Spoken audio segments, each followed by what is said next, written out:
Hey, what's up everyone? So it's Jahmila here. Thank you so much for tuning in to my channel. Hold on. I don't know if I want to start like that.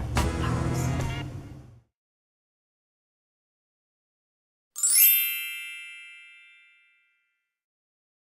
Hi everyone. So it's Jahmila here. Thank you so much for tuning in to my channel today.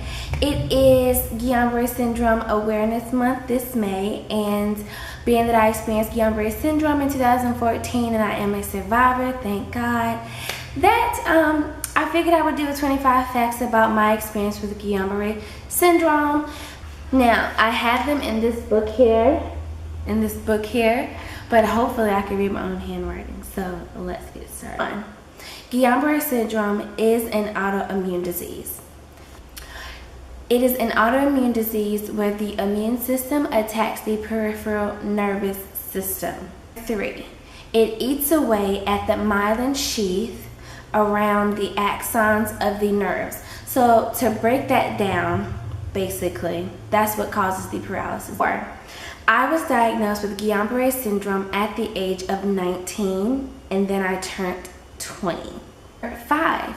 I was actually paralyzed from head to toe. GBS can affect people in certain body parts, but I was paralyzed from head literally to toe.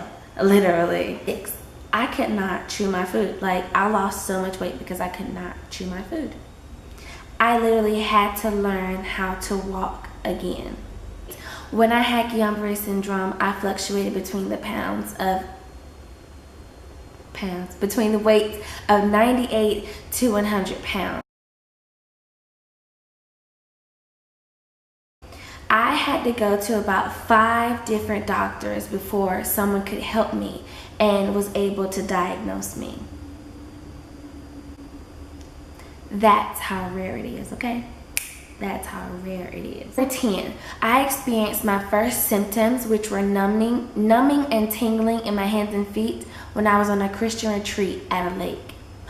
When I had Guillain-Barre Syndrome, I took a hot bath, not knowing that I wasn't supposed to before I knew my diagnosis, and I blacked out from that bath. I actually had to sleep on a recliner because I could not lay flat. My body felt so heavy. It felt like it was like suffocating me. So I had to sleep on a recliner. No one else in my family has ever experienced Guillain-Barre Syndrome. I was literally the first. The treatment that I received was called IVIG for about 5 days straight. In my arm, the IV was right there. When I finally got to the 5th doctor and they found my diagnosis, I was in the hospital for a week. Once I finally got out of the hospital, I would listen to music and try my best to dance. I had very, very, very dry skin and very strong, I don't know if I want to say it because it might be kind of nasty, but I had very, very strong armpits. Like, my bodily functions were off. I basically had to relearn how to write and type all over again and how to hold, pencils and things like that. I had double vision, so in spite of the pain that I felt, I also couldn't barely see. I had constant headaches and constant body aches and blocked bowels. That's not a good combination. I actually caught a virus, a 24-hour virus, during my sickness. Now, if anybody has ever had GBS, you know that that is not a good thing, because just like the hot water caused me to black out, any sickness or anything else that causes the immune system to have to overwork itself, or the nervous system to overwork itself, your progress reverses because it's already working so hard. I could not dress or wash myself. My grandmother or my sister or my mom would take my baths, do my hair, and get me dressed. I actually was diagnosed with Guillain-Barre Syndrome in the winter time. So just imagine going to my appointments in ice and snow and slippery roads and trees falling down and power going out. Anybody who's had GBS from head to toe and being paralyzed for months will understand this one.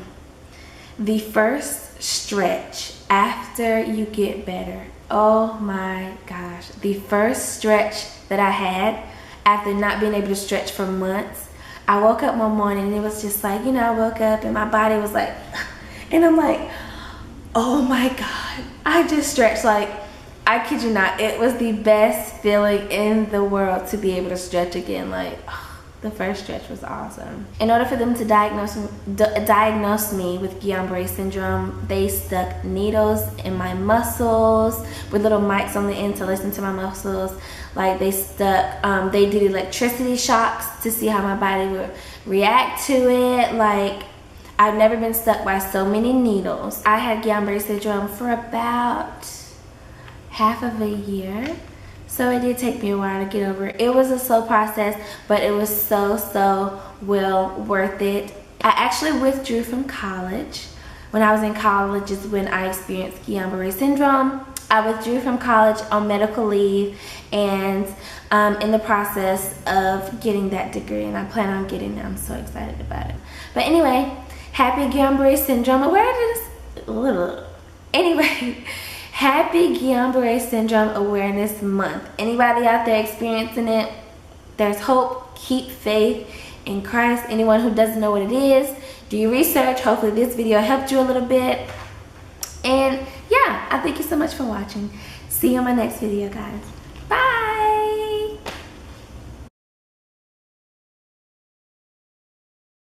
Comes in at 3. No. Okay.